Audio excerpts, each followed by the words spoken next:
Viewers, इस कहानी में एक आदमी को ताबूत के अंदर बंद करके जिंदा दफन कर दिया जाता है और वहाँ पर तो उसके हिलने की भी जगह नहीं थी। आपको ये सुनकर शौक लगेगा कि ये कहानी सच्ची घटना पर आधारित है। सो कहानी की शुरुआत में हमें पॉल नाम का एक आदमी दिखाया जाता है और जब पॉल ने अपनी आंखें खोली तब वो एकदम अंधेरी सी जगह पर था। पॉल के मुंह पर पट्टी बंधी थी और वो जरा भी हिल भी नहीं पा रहा था। थोड़ी देर तक उस जगह पर हिलने के बाद पॉल को ये तो अंदाजा हो गया था कि वो एक ताबूत के अंदर कैद है, यानी कि अब पॉल एक बहुत ही बड़े खतरे में पड़ चुका है जिसमें बचने के चांसेस बहुत ही कम होते हैं। तभी पॉल देखता है कि उस बॉक्स के चारों ओर कीले लगी हुई हैं और अब वो इन्हीं कीलों की मदद से अपने हाथ और पैरों के कपड़े खोलता है, जिससे कि पॉल अब आसानी से अपने हाथ और पैर मूव कर पा रहा था। पॉल जब उस बॉक्स को खोलने की कोशिश करता है तो वो बिल्कुल खुल ही नहीं रहा था, यानी कि वो पूरी तरीके से कहीं पर तो दफन है। पॉल तो उस जगह पर जरा भी हिल भी नहीं पा रहा था और ये सारी चीजें आगे चलकर और भी ज्यादा बदतर बनने वाली थी। पॉल के पास वहाँ पर सिर्फ एक छोटा सा लाइटर था, पर तभी पॉल को अपने पैरों के पास कुछ वाइब्रेशंस महसूस होते हैं। पॉल ने जब वहाँ पर अपने हाथ बढ़ाए तब उसे वहाँ पर एक छोटा सा मोबाइल मिला था, पर देखने से ये पता चल रहा था कि उस मोबाइल का ओनर इराकी था और मोबाइल के अंदर सारी चीजें इराकी में लिखी होती हैं। पर तभी भी पॉल कैसे भी करके इमरजेंसी नंबर पर कॉल कर देता है। कॉल लगने पर पॉल ने अपने बारे में सारी बातें बता दी थी, जैसे कि वो एक ट्रक ड्राइवर है और यूएई की एक कंपनी के लिए काम करता है, पर अपना काम करते टाइम रास्ते में उसे कुछ लोगों ने रोक लिया था और वो उसके ऊपर पत्थर भी चलाने लगे थे। लेकिन उसके बाद क्या हुआ पॉल को कुछ भी नहीं याद रहता। लेकिन अब पॉल ने जिस इमरजेंसी नंबर पर कॉल लगाया था वो यूएस के एक छोटे से सिटी का है। पॉल ये बात तो समझ जाता है कि वो लोग यहाँ पर आकर उनकी मदद नहीं कर सकते, इसीलिए अब पॉल ने कॉल कैंसिल कर दिया था। इसके बाद पॉल अपनी वाइफ लिंडा को कॉल लगाने की बहुत ज्यादा कोशिश करता है और उसकी वाइफ लिंडा कॉल उठा ही नहीं रही थी। इसीलिए अब पॉल ने कस्टमर केयर की मदद से एफबीआई का नंबर पता कर लिया था। कॉल उठाने के बाद एक एफबीआई एजेंट उसे रिसीव कर लेता है। वो एजेंट पॉल को और भी ज्यादा इन्फॉर्मेशन देने के लिए कह रहा था। तब पॉल अपने बारे में सारी चीजें बताता है कि कैसे वो अपना ट्रक चला रहा था और सामने उसे कुछ लोग रोककर उसके ऊपर पत्थर चलाने लगे थे, जिससे कि पॉल के सर पर एक पत्थर लगने की वजह से वो बेहोश हो गया था। इसके बाद जब उसने अपनी आंखें खोली तब वो यहाँ पर मौजूद था। पॉल उस एजेंट से बात करता ही रहता है, तभी मोबाइल का नेटवर्क वहाँ पर मिल नहीं रहा था। इसीलिए पॉल मोबाइल को अलग अलग जगह पर लेके जाकर मोबाइल को कनेक्ट करने की कोशिश करता रहता है। बहुत देर तक कोशिश करने के बाद नेटवर्क मिल गया था, लेकिन एफबीआई का वो नंबर अब लगता ही नहीं। तभी पॉल ने उस मोबाइल के ऊपर देखा कि हाल ही में किसी एक नंबर का मिस कॉल आया है, इसीलिए अब पॉल वापस उसी नंबर पर कॉल कर देता है। पॉल ने जिस नंबर पे कॉल किया था वहाँ से उसे रिप्लाई मिल जाता है। वो एक आदमी था जो पॉल को बार बार सोल्जर बोल रहा था। इसके साथ साथ वो पूछ रहा था कि तुम अभी तक मरे नहीं। पॉल कहता रहता है कि वो कोई सोल्जर नहीं बल्कि एक ट्रक ड्राइवर है, लेकिन वो अनजान आदमी तो कह रहा था कि यूएसए वाले सारे सोल्जर ही होते हैं। दरअसल ये आदमी वही होता है जिसने कि पॉल को यहाँ पर बंद किया था। और अब वो आदमी पॉल को धमकी देते हुए ये कहता है कि अगर उसने शाम तक $5 मिलियन उसे नहीं दिए तब वो पॉल को इसी तरीके से यहीं पर मरने के लिए छोड़ देगा। पॉल के तो एकदम सिंपल वर्ड्स थे कि उनकी फैमिली के पास इतने सारे पैसे है ही नहीं। शायद से ये बात उस अनजान आदमी को भी पता थी, इसीलिए वो अनजान आदमी पॉल से कहता है कि तुम्हें अपने यूएस एम्बेसी से पैसे मांगने पड़ेंगे और वो तुम्हारी मदद जरूर करेंगे, और अगर ऐसा नहीं हुआ तो पॉल हमेशा के लिए यहीं पर फंसा रह जाएगा। तभी उस आदमी के कॉल का कनेक्शन टूट जाता है और अब पॉल एकदम से टेंशन में आ गया था, लेकिन अब उसके पास और कोई रास्ता नहीं होता, इसीलिए वो यूएस एम्बेसी का नंबर ढूंढने लगता है। मोबाइल में बहुत ज्यादा सर्च करने के बाद उसे नंबर मिल भी गया था, इसीलिए अब पॉल ने बिना देरी किए उस नंबर पे कॉल कर दिया था। वो कॉल एक लेडी उठाती है जो यूएस एम्बेसी में काम किया करती थी। पॉल उसे सारी बात बताते हुए ये कहता है कि जिस आदमी ने भी उसे यहाँ पर कैद किया है वो लगभग $5 मिलियन मांग रहा है और अगर ये पैसे नहीं दिए गए तो वो यहीं पर फंसा रह जाएगा। लेकिन अब वो लेडी पॉल को पूरी तरीके से मना कर देती है क्योंकि उनकी गवर्नमेंट टेररिस्ट के साथ डील नहीं करती। लेकिन इन सारी चीजों में पॉल की क्या गलती थी, इसीलिए अब पॉल उस लेडी से रिक्वेस्ट करने लगता है। पॉल की बुरी हालत को देखकर उस लेडी ने डैन नाम के एक एजेंट का नंबर उसे दे दिया था और अब पॉल मदद के लिए डैन को कॉल कर देता है। डैन ने बताया कि उसे सारी चीजें पता चल गई हैं, इसीलिए अब उन्हें बड़ी बारीकी से काम करना पड़ेगा।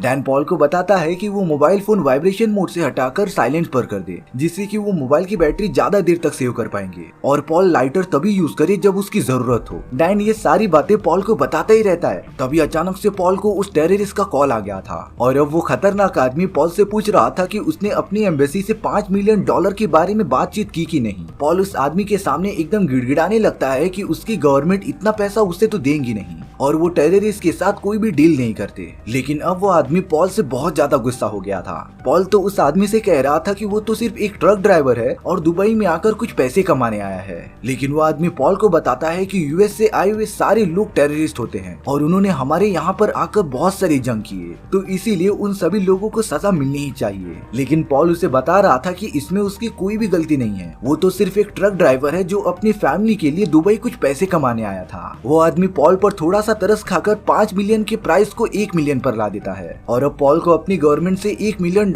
मांगने पड़ेंगे। अब उस आदमी ने पॉल को एक वीडियो रिकॉर्ड करके भेजने के लिए कहा था, जिसमें कि उसे कन्फेस करना था कि वो यहाँ पर फंसा हुआ है और यूएस गवर्नमेंट जल्द से जल्द उसे ढूंढकर यहाँ से बचा ले। पॉल को जो भी सारी बातें बोलनी थी वो उसके पैर के पास रखे गए एक छोटे से एनवेलप में मौजूद थी। उस आदमी के बताने पर पॉल उस एनवेलप की तरफ हाथ बढ़ाने लगता है, लेकिन वो संदूक इतना छोटा था ना कि वहाँ पर हिलने की भी जगह नहीं थी। लेकिन पॉल ने अब कैसे भी करके उस एनवेलप को अपने हाथ में ले लिया था, जिसके बाद वो उसके अंदर लिखे गए सारे वर्ड्स पढ़ता जाता है और एक वीडियो रिकॉर्ड करके उस आदमी को भेज देता है। पॉल अब वहाँ पर एकदम अकेला फील कर रहा था। तभी पॉल को उस मोबाइल पर एक वीडियो मैसेज आता है, जिसे पॉल ने जब ओपन किया तब वीडियो के अंदर पॉल की एक कलीग थी जिसे कि उन्हीं टेररिस्ट लोगों ने पकड़ लिया था। उन लोगों ने तो उसके ऊपर गन पॉइंट भी कर लिया होता है। अब पॉल ये सारी चीजें देखकर बहुत ज्यादा डर गया था। उसने तुरंत ही पेपर पे लिखे गए सारे वर्ड्स बोलकर रिकॉर्ड करके भेज दिए थे और अब वो उन टेररिस्ट के रिप्लाई का वेट करने लगा था। साथ ही साथ पॉल ने अपनी माँ के लिए एक रिकॉर्डेड मैसेज भेज दिया होता है, जिसमें कि वो बता रहा था कि वो उनसे कितना प्यार करता है और अब शायद से आज के बाद वो उससे मिले भी ना। तभी पॉल को ये एहसास होता है कि उसके अलावा और कोई भी इस संदूक में मौजूद है और अब पॉल के पैरों के पास एक सांप आ जाता है। पॉल उससे बहुत ज्यादा डरने लगा था, क्योंकि अगर उस सांप ने पॉल को यहीं पर काट लिया तब पॉल को कोई भी नहीं बचा पाएगा। लेकिन पॉल अपने लाइटर की मदद से वहाँ पर थोड़ी सी आग लगा देता है, जिससे कि वो सांप डर कर वहाँ से निकल गया था। पॉल यहाँ पर उस आग को बुझाकर एकदम सेफ हो जाता है। तभी पॉल को उसके मोबाइल पर एक दूसरा मैसेज आया था, जिसके अंदर पॉल की कलीग बता रही थी कि यूएस गवर्नमेंट ने उनकी जरा भी हेल्प नहीं की। वो नहीं चाहती कि वो एक दो आदमी के लिए इतने सारे $1 मिलियन खर्च करे। तभी अचानक उन टेररिस्ट लोगों ने पॉल की उस फ्रेंड को गोली मार दी थी। ये सारी चीजें देखकर पॉल तो सहन ही नहीं कर पाता और वो लगातार उल्टियां करने लगा था। पॉल को तो अब लगने लगा था कि यूएस गवर्नमेंट उसकी भी नहीं मदद करने वाली और अब उसने अपनी गवर्नमेंट से पूरे होप्स छोड़ दिए थे।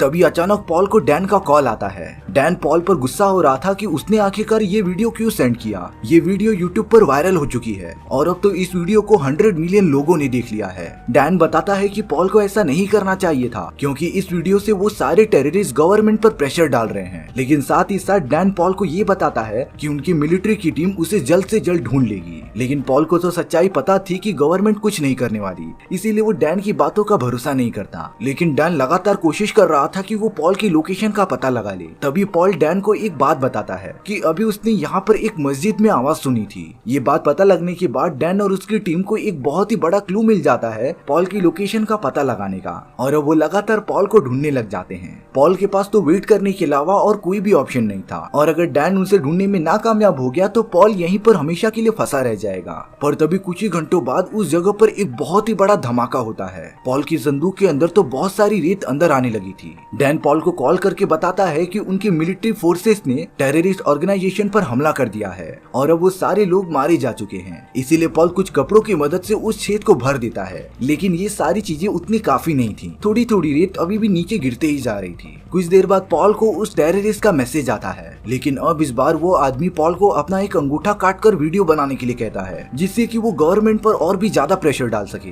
पॉल ने कहा कि वो ऐसा बिल्कुल करने नहीं वाला। तभी वो आदमी कहता है कि अगर पॉल ने ऐसा नहीं किया तब वो उसके पूरे फैमिली वालों को मार देंगे। पॉल को ये जानकर बहुत ही ज्यादा शॉक लग गया कि उन लोगों को उसके घर का भी एड्रेस पता है। पॉल लगातार अपनी वाइफ को कॉल लगाने की कोशिश करने लगा था, लेकिन उसके वाइफ का कॉल लगता ही नहीं, और अब पॉल इन सारी चीजों से बहुत ही ज्यादा डर गया था। इसीलिए उसने अब उन टेररिस्ट की बातों को मानना ही ठीक समझा। पॉल कैसे भी करके अपना एक अंगूठा काट लेता है और इसकी एक वीडियो बनाकर उन टेररिस्ट को भेज देता है। अंगूठा काटने की वजह से पॉल का पूरा शरीर एकदम से पैरालाइज हो गया था। वो तो जरा भी हिल नहीं पा रहा होता। संदूक में रेत पूरी गिरते हुए उसके पूरे आधी बॉडी पर फैल गई थी, सिर्फ उसका मुंह ही खुला रहता है। एक अंगूठा काटने की वजह से पॉल के दिमाग पर बहुत ही ज्यादा असर पड़ा था। वो तो एकदम से फ्रस्ट्रेट हो गया था। तभी पॉल को डैन का कॉल आ जाता है, लेकिन इस बार डैन उससे कह रहा था कि वो पॉल के बहुत ज्यादा पास हैं और अब वो पॉल को कैसे भी करके बचा लेंगे। और अब तो पॉल के संदूक में बहुत सारी रेत वापस से गिरने लगती है। डैन लगातार कह रहा था कि वो पॉल तक पहुंच गए हैं।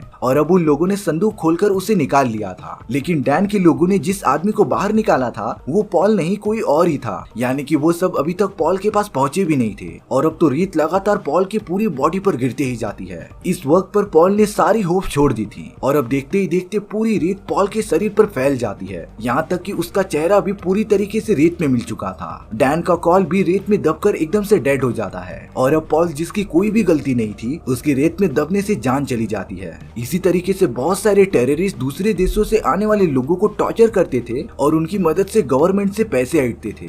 पॉल की मौत के साथ ये कहानी भी यहीं पर खत्म हो जाती है। सो व्यूअर्स, आपको ये स्टोरी कैसी लगी कमेंट सेक्शन में बताना भूलना मत। और अगर आपको मेरा एक्सप्लेनेशन 1% भी अच्छा लगा होगा ना, तो वीडियो को लाइक एंड चैनल को सब्सक्राइब करना भूलना मत। तो मिलते हैं नेक्स्ट वीडियो में। सी या।